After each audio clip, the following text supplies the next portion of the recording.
Hey guys, welcome back to Sparkman Homestead. My name is Krista, and today, I don't know if you can see or not, but it's a really not nice day out.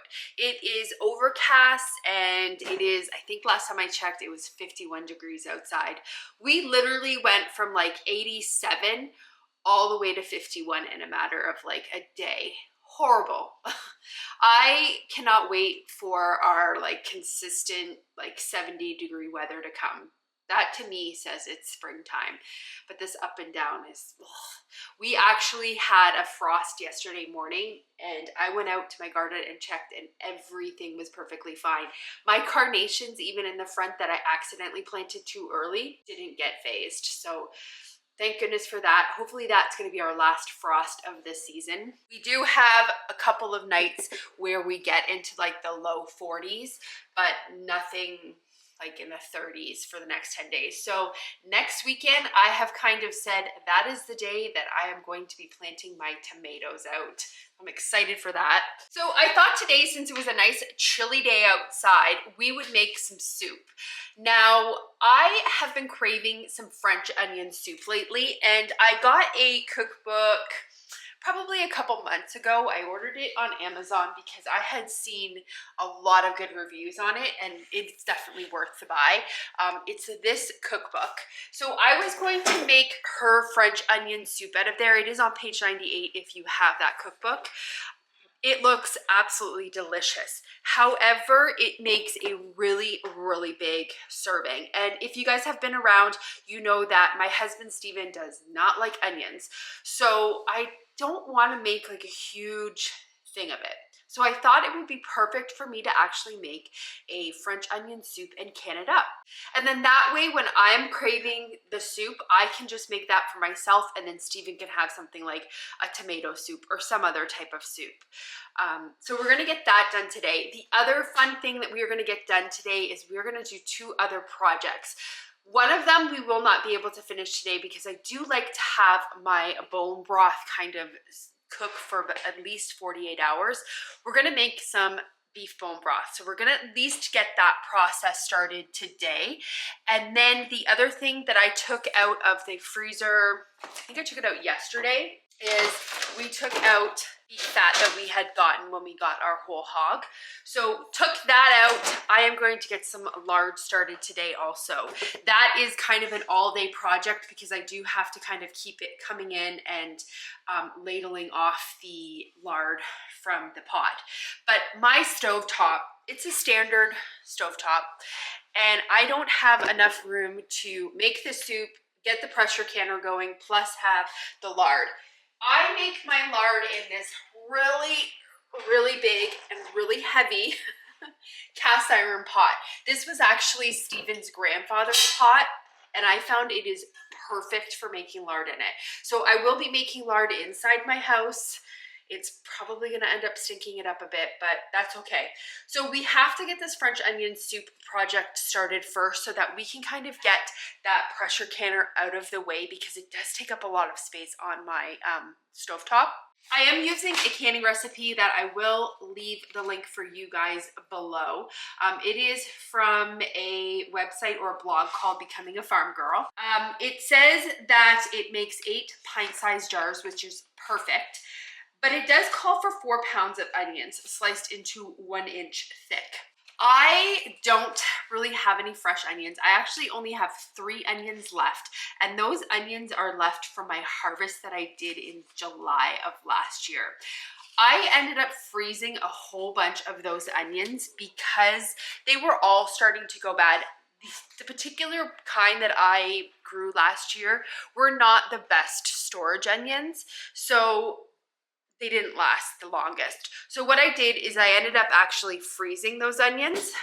So instead of using fresh onions in the soup, we are actually going to use some of our frozen onions that we have here in the garage freezer.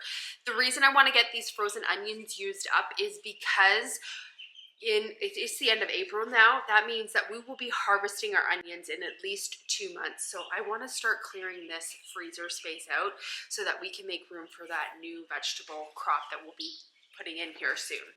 So I am going to use the majority of them actually that I canned were these red onions. I think they were called red candy, and I got them from Dixondale. But I have a whole bunch of them, and I froze them, and they're already pre-sliced into 1/4 inch thick. So I think what we're gonna do for this recipe is we are gonna get these guys used up because they are actually starting to get a little bit of freezer burn. So we need to get them used up. Sorry, it is loud in here. The turkeys are kind of freaking out. Oh, give you an update on the turkeys. They are doing absolutely amazing. They are now eating like crazy. I think it was just because they were substantially younger than the chicks that we hatched out. I think I was comparing them to those, and they're eating, and when they are just really little, they actually don't eat very much.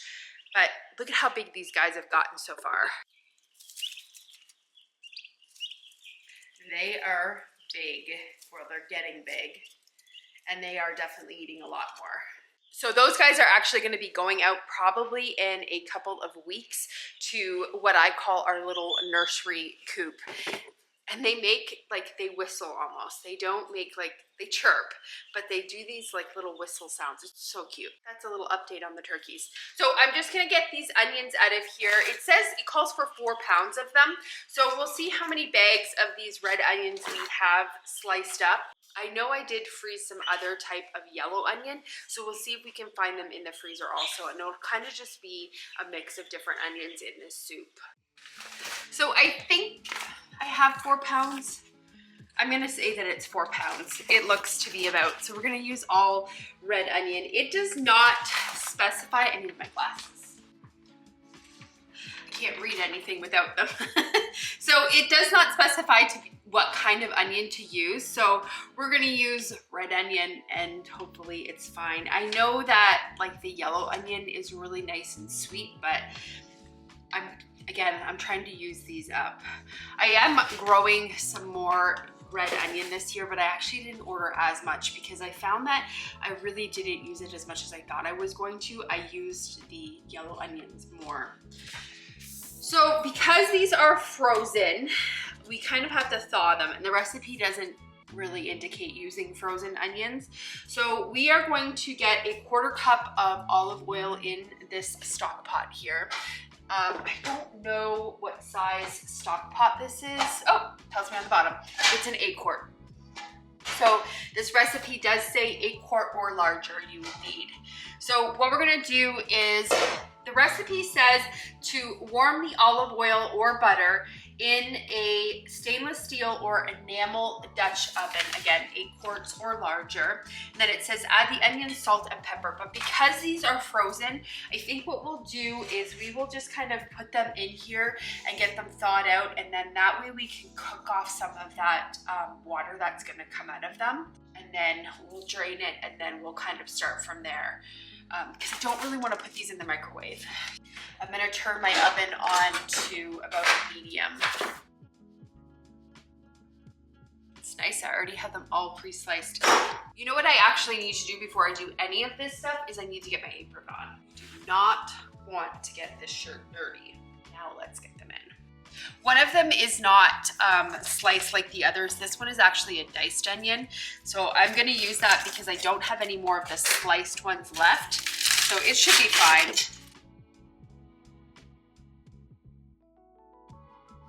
You know what? We may not even need to use this one. I'm gonna leave this out for a minute. We may have enough with just these slices. Nope, I'm gonna add them in. I don't think we have enough. So we have all of the frozen onions in here. We're just going to, again, let these kind of melt up a little bit and get some of that water off. We'll drain that water out, and then we will add our butter. I am going to use a 1/4 cup of butter in this instead of oil. I like the flavor of like the caramelized onions with the butter, so we're gonna go with that. In the recipe, she does state that you can use butter or oil. So we'll just wait till that's done, and then we'll drain it. While we're waiting for that to melt, let's get our beef bones in our roasting pan. One thing I've seen a lot of people do when they are making beef broth is they actually roast their bones before they actually put them into the stock pot with everything else. It adds like a more richer flavor to the beef broth. I am gonna skip that step. I have not, I think actually I lied. I did that one time and I didn't notice a substantial difference, but I may have not roasted them long enough, but it's an extra step and I am just kind of wanting to get everything put in here so we can just get it started to cook down. So I'm not gonna do that today, but that is an excellent thing that you can do, and it makes for a more richer beef broth taste.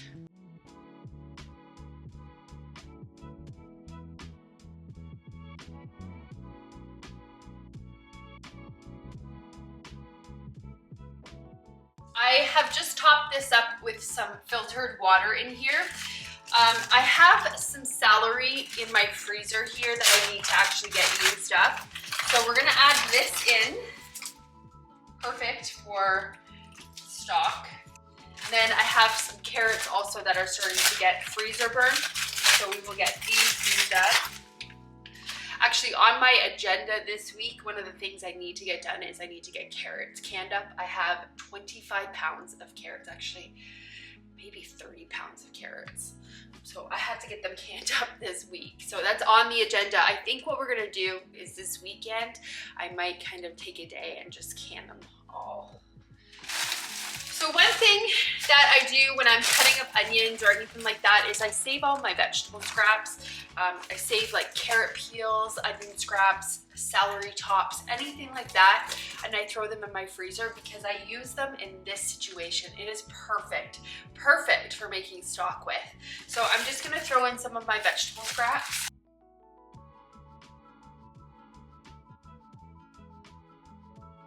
I made a caramelized onion, like canned caramelized onion, and a maple onion jam. So that's why I have so many onion tops in here. So that should be good for that. I have a couple carrots in here that I'm also gonna throw in. I don't quite need all of these scraps, so we're just gonna put this back in the freezer. And I'll just keep adding to that bag every time I have the scraps. So I'm just gonna give this a little light stir, and I'm going to turn this on just to kind of get it started, like get it good and heated up. I'm gonna turn this on to probably about 350, and once I see it getting like heated up, then I'm gonna turn it down. With bone broth, you really wanna cook it low and slow. That's why I usually like to let it cook for about 2 days. 2 to 3 days is ideal. Oh, I need to get some cider vinegar. There is some really good marrow bones in here. So I am going to add just a couple of tablespoons of apple cider vinegar. It helps extract the marrow and the benefits from the bones while it's cooking. So just probably like maybe 2 tablespoons. I'm gonna add some peppercorn to this. Not a lot, just a little. And I'm probably gonna add about maybe 4 bay leaves, maybe 5. They're pretty small bay leaves. And that is all I add to it. I do not salt my broth because I really like it to I like it to be pretty plain. When I'm cooking with it, then I would add my salt. But if you do want a salted broth, definitely you can add it in.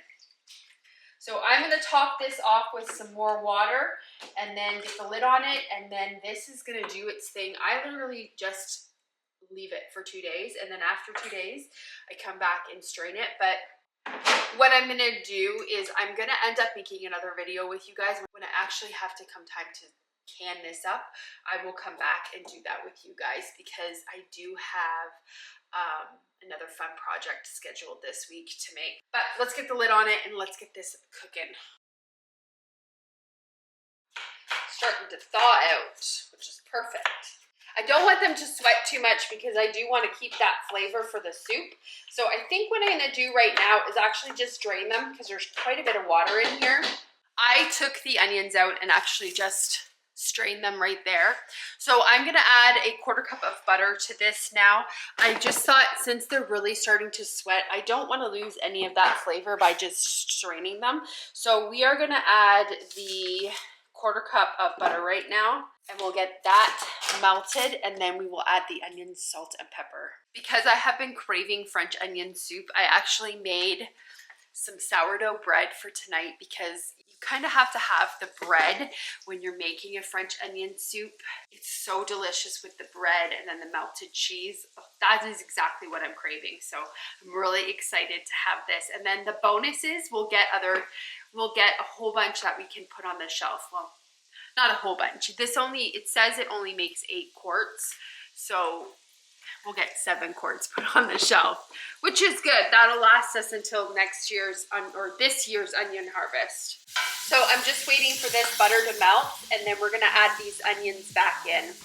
So we need to add 1 tablespoon of salt and 1 teaspoon of pepper to this. I hope using red onions is fine. Hopefully it doesn't really change it too much. Add these onions back in.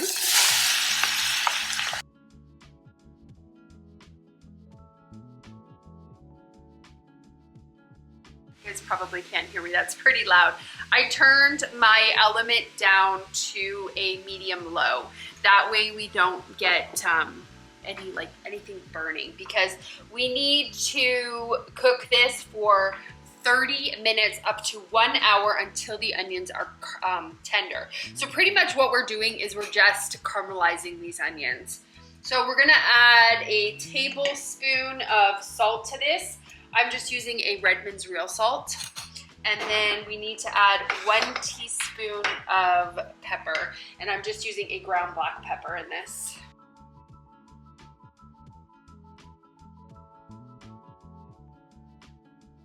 So I don't know if, because we were using frozen onions, if that is going to change the caramelizing time at all.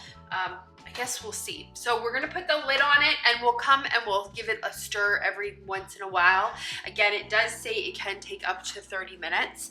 What we will do while we're waiting for those to caramelize is we'll kind of get all of our other ingredients ready, because once they've caramelized, then you add your other ingredients to it, and then you allow that to cook for 10 more minutes.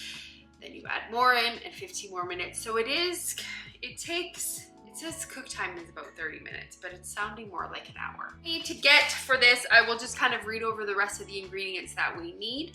We need to add some thyme or rosemary. I think we'll opt to go for thyme, and it does say dry. So we'll get some dry thyme out. Then we need to have 3 cups of white wine divided, it says. I just have this cheap wine from Costco. It's a Pinot Grigio, I think that's how you say it. And then we need 2 quarts of beef broth and 1 quart of chicken stock. It also says you can use vegetable stock if you do not have chicken. And then we need ½ a cup of liquid aminos. I don't have liquid aminos. I wish I did. I'm gonna actually start buying that instead of soy sauce, but I have soy sauce, so we're gonna use that instead. So let's get our beef broth out and our chicken broth. So we need 2 quarts of beef broth. This is one of the reasons why I'm also making beef broth, because these I think are my last 2 quarts that I have of it. So I really need to get some more made. I keep some available in my kitchen, like some broths. That way I have them accessible to use when I need them, when I'm cooking. But the majority of them are in my back canning pantry. Yeah, and I do not have any more. This is my broths down here, and I do have a couple of big ones, so that's perfect. So what I do is when I take something out of my kitchen pantry, I always come in here to my back pantry and just restock the kitchen pantry, because when I'm making a recipe, I kind of need it to be really accessible so that I can get it done quick. And if I have to stop and think, oh, I don't have any there, then I'm all about time management. So I'm gonna bring in 2 more of these to replenish the ones that we just took out. And then we need a chicken stock one. So let's bring these into the kitchen.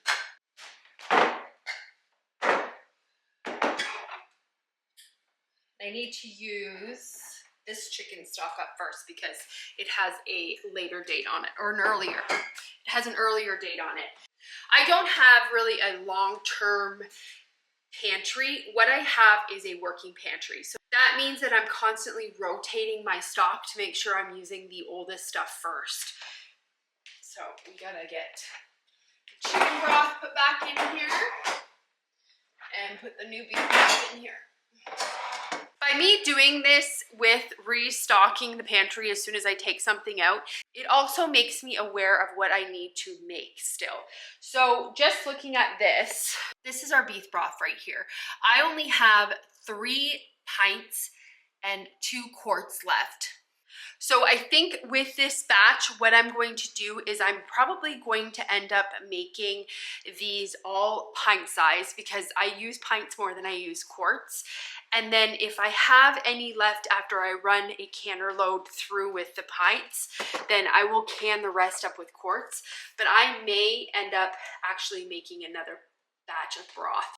If you watched my freezer organization video that I just put out, I am getting another cow in June, I think, is when we're getting it, or when we're picking it up. So I'm gonna get a whole bunch more bones. So I kind of need to get those other bones out of that freezer. So it would probably benefit me to, after I'm done with this broth, make another load of it. It'll be a lot of broth making. My house is gonna stink for a while. Making broth is really nice, like the first about day. It has a nice, you know, stew-like smell.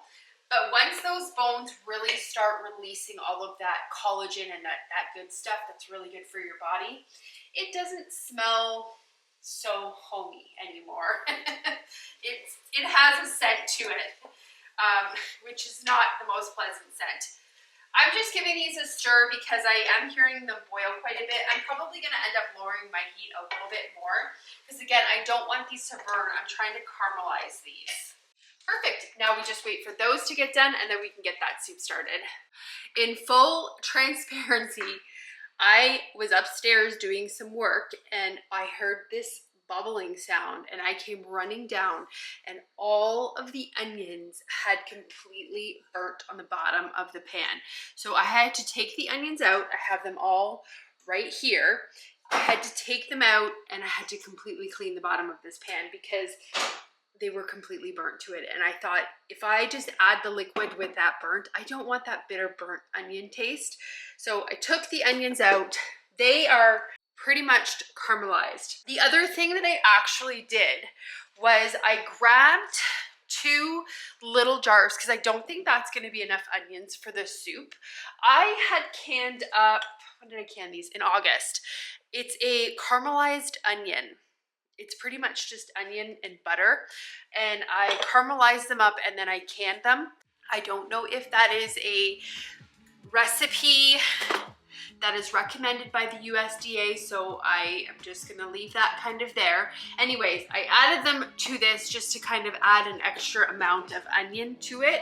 So what I'm gonna do is, these onions are looking pretty caramelized, so we're gonna add them back into the pot, and then we are going to add our thyme and our wine.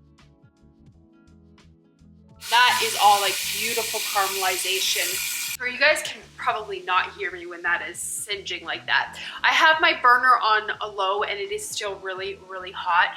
This is a pretty thick bottomed saucepan, so my element gets really, really hot. This particular one gets really hot. So I have it turned down all the way to low. It says to add 3 teaspoons of either thyme or rosemary. So we've opted to go with the thyme, so we'll get that put in now. I have heard when you can and you put like spices and herbs in it, sometimes they can go bitter when in the canning process. So I really hope that that doesn't happen with adding this thyme in.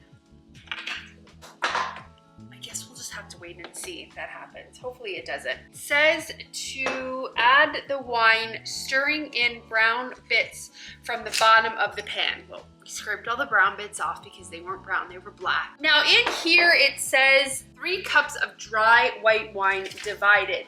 But then when I'm looking at the actual recipe, it says add the thyme and wine stirring brown bits from the bottom and simmer until almost all the wine is evaporated. It doesn't say anything else about adding any other wine in here, so I'm not sure why it says divided. We'll just add the 3 cups of wine. 3 cups is a full bottle of wine, so no leftovers. I'm gonna stir this in. Ooh, it smells good. So it says allow to simmer for 10 minutes until most of the wine is evaporated.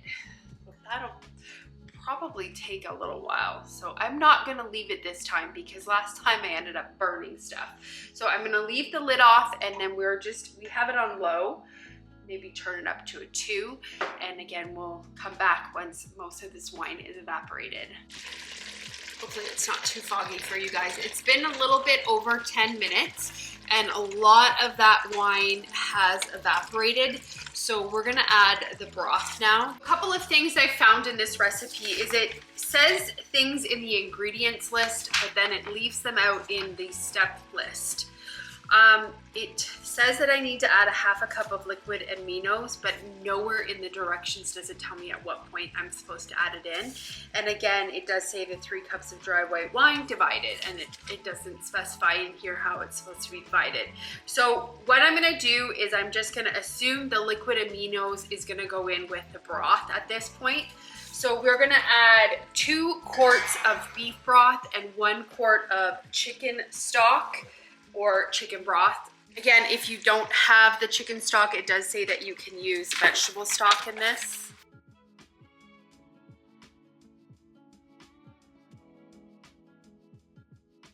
That was the 1/2 cup of soy sauce because I don't have liquid aminos. I'm actually gonna give this a little taste test and see if there's anything else that I think would need to get added to it. Because our broth is unsalted, I think I need to add some more salt to this because it doesn't have enough. And it's really not like rich. Like when I think of like a French onion soup, I think of like a really dark, like kind of roasted French onion soup. Just probably gonna add a couple more teaspoons of salt in here and then we'll give it another taste test. I don't wanna over salt it. But this is the only problem with me not salting my broths, is that when I am making something and a recipe calls to use broth, it's usually thinking you're gonna use a salted one. So my recipes end up being way undersalted.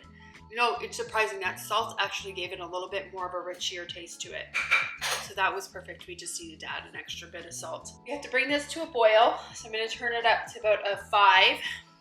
Bring it to a boil and then we have to, sorry, it would help me if I had these in front of me. It says add the broth and bring it to a boil. Once the boil has been reached, reduce the heat and simmer, uncovered for 15 minutes. So we will get this coming to a boil and then we're gonna just leave it go for 15 minutes. I have my jars all heated up. I'm just keeping them warm right now.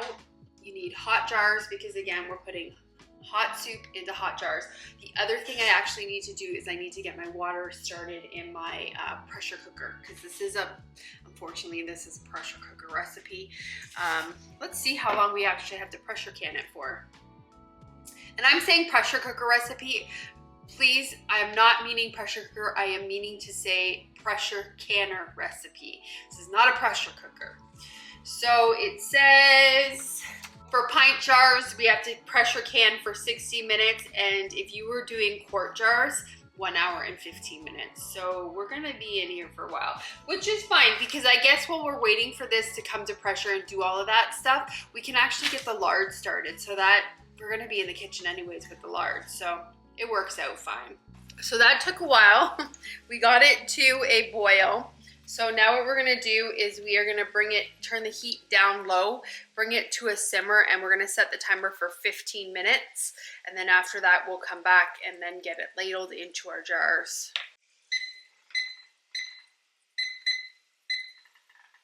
So I have my pressure canner right here. We've got the water in it. I have it turned down because you can see it's boiling already. So I turned it down to a low just to keep that water nice and hot. We've got our jars staying hot.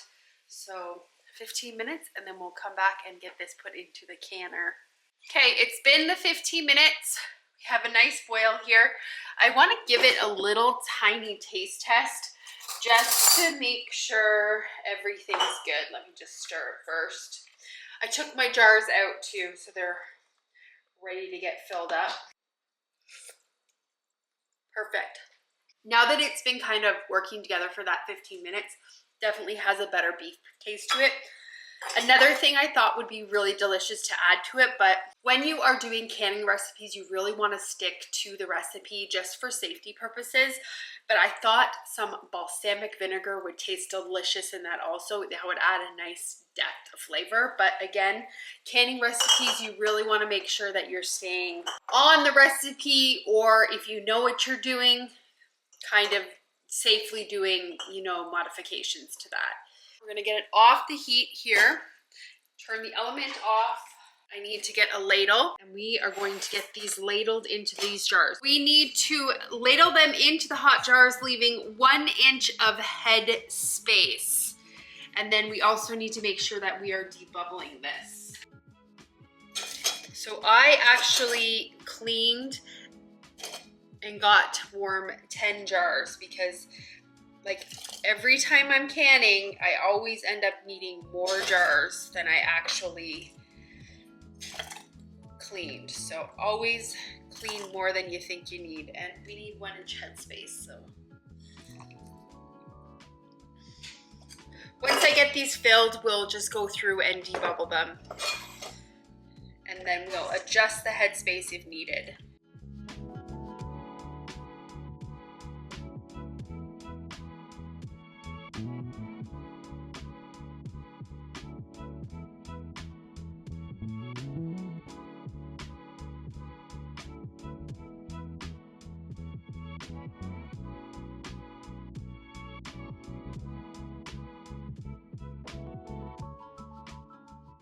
Okay, we'll just quickly go through and debubble them. If you're wondering what I was pulling out, I was pulling out some of these. I don't know if you can see them.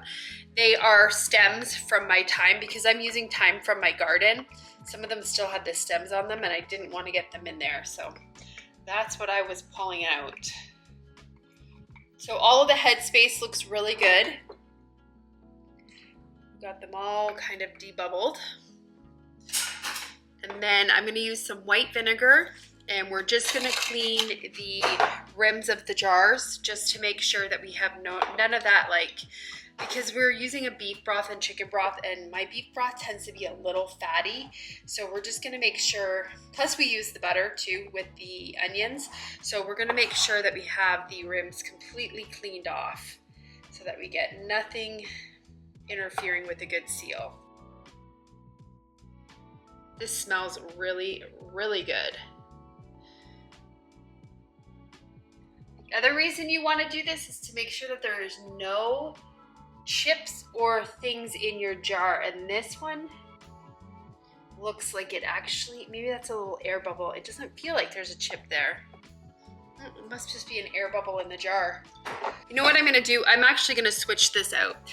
I don't know if you guys can see it or not, but right here, it looks like it looks almost like it's a crack in the jar, and I don't want to can that and have that jar break. So I'm going to just quickly swap it out. I have one other hot jar here, so I'm going to swap it out and use that jar to avoid any issue. That was under headspace.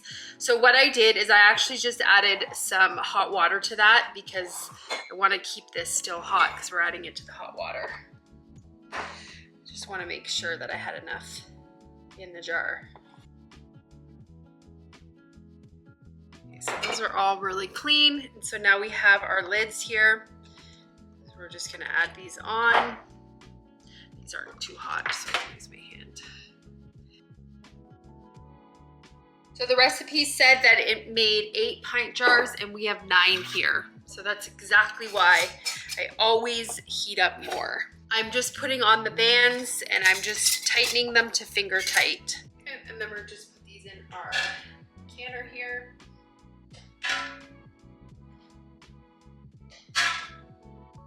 I was gonna leave one out for supper tonight, but I think what I'm gonna do is I'm gonna can them all, and if I do get one that doesn't seal right, then that's what I'll use.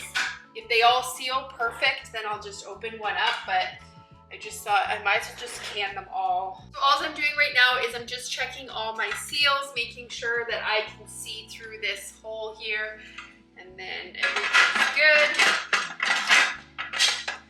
Get that lined up, get that tightened, and again, we turned it up. So we just gotta bring this thing to pressure. Once it comes to pressure, gets to the right, everything's ready to go, then we will start the timer for 60 minutes. While we're waiting for that to come to pressure, I completely forgot that I left my heater on in the greenhouse, and the sun has come out now, so this greenhouse is gonna get really hot. So we're just gonna run out here really quick and get that heater turned off.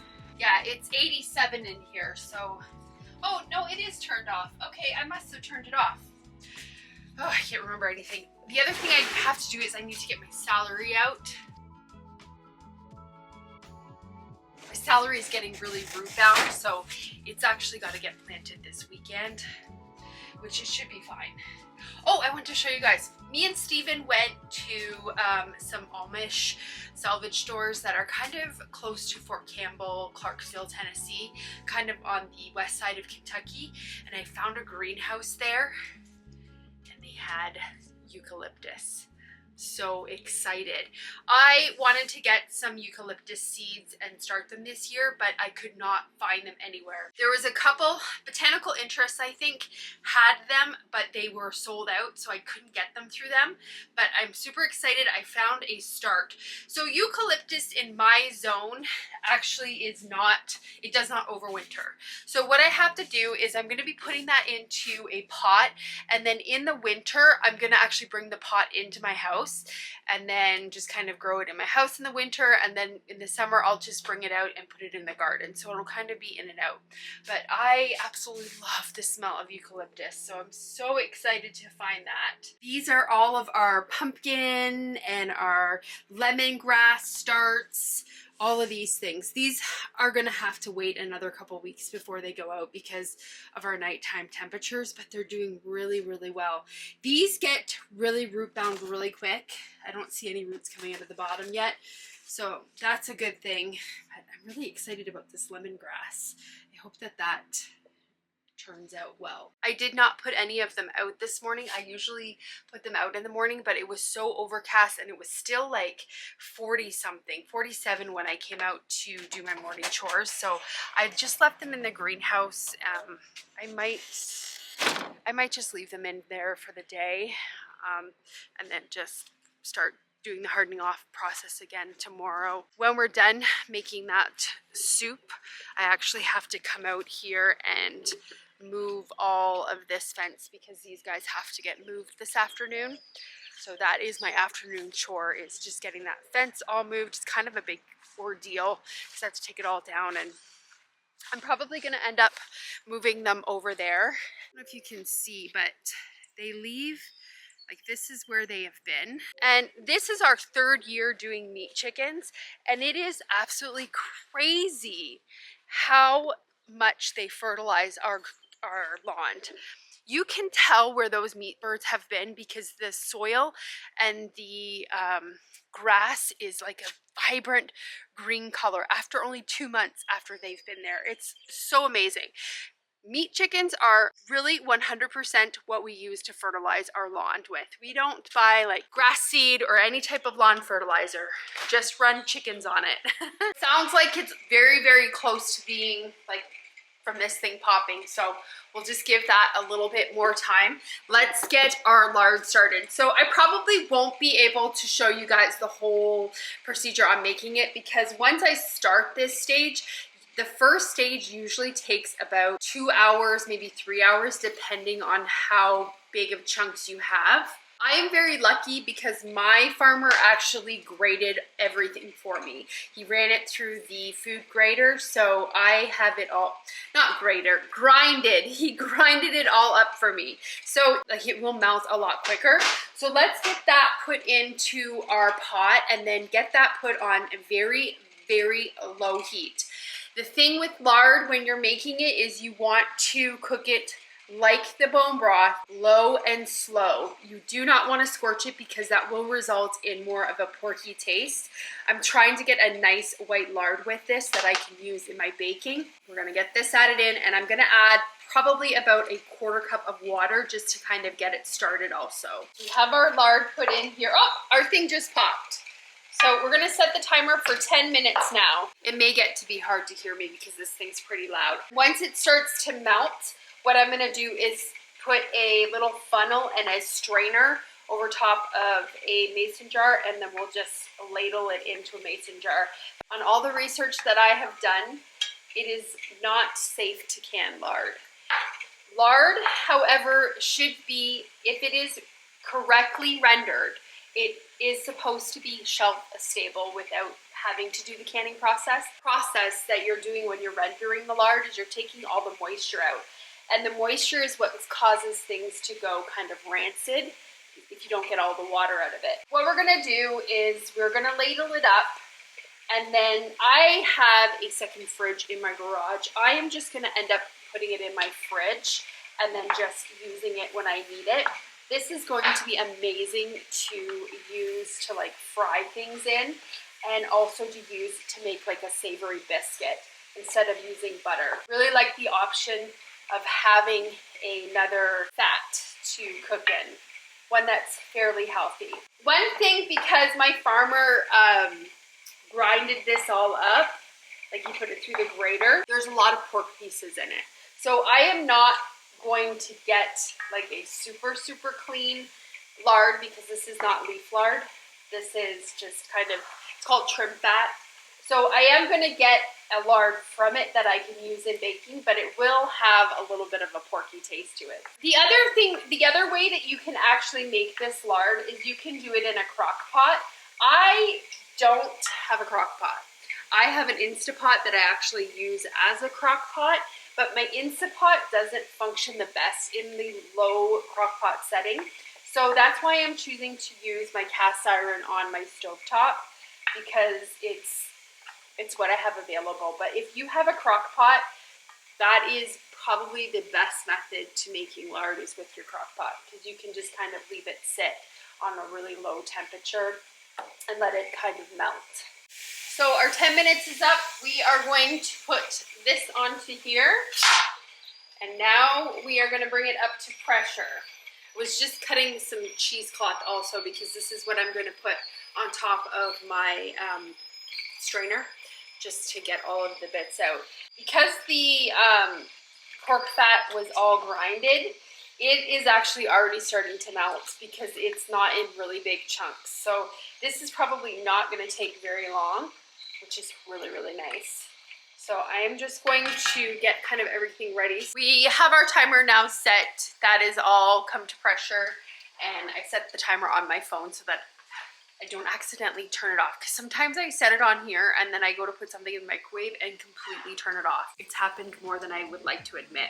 So because we are using that already grated up pork fat, it is already starting to melt. So I am going to start the ladling process, which is really awesome. This is gonna go really quick, which I was not thinking it was gonna go this quick.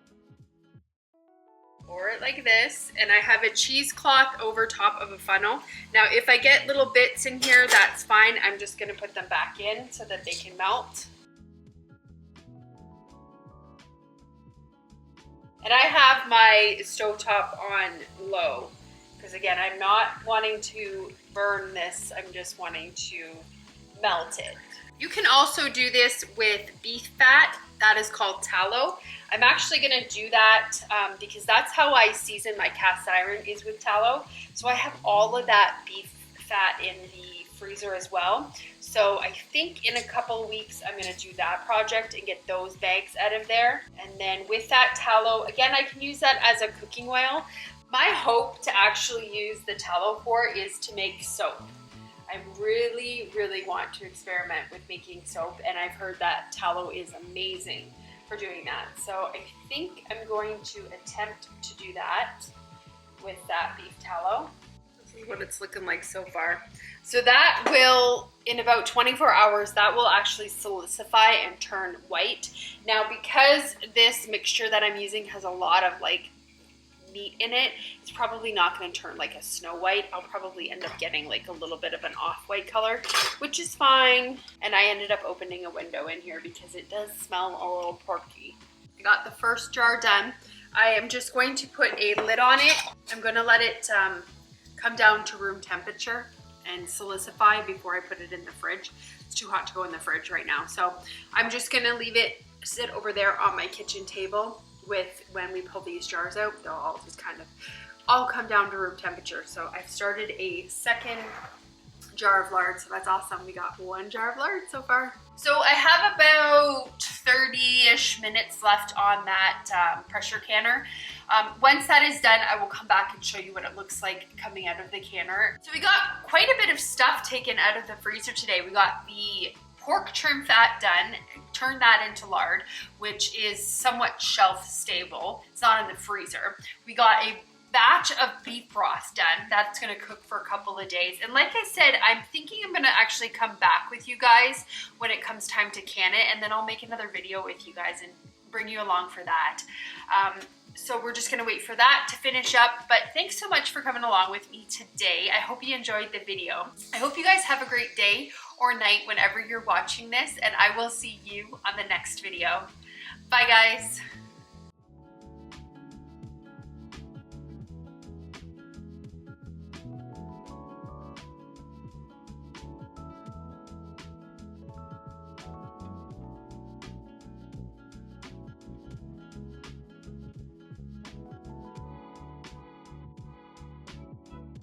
So it has been a couple of hours. It's kind of dark in here, sorry, but this is how the lard is looking. Nice and white. You can kind of see a little bit of moisture on the bottom, and that is kind of why I'm putting it in the fridge. This one hasn't solidified yet, but this is also the kind of the second rendering of it, and look at how much darker that's gonna end up being. I am getting my soup ready. I just opened a can of that French onion soup. Normally what you would do when making it, if you want to add the bread and the cheese, is you would put it in like an oven safe bowl or ramekin, and then you would put it underneath the broiler and just melt the cheese. I don't have one, so I'm literally just going to put the bread here, put the cheese like that, and I'm gonna put it in the microwave, and I'm gonna let that all melt. There we go. It's hard to tell, but the cheese is melted. I kind of cut it a little thick, but that is my supper tonight, and I'm so looking forward to it. Thanks again for watching, guys.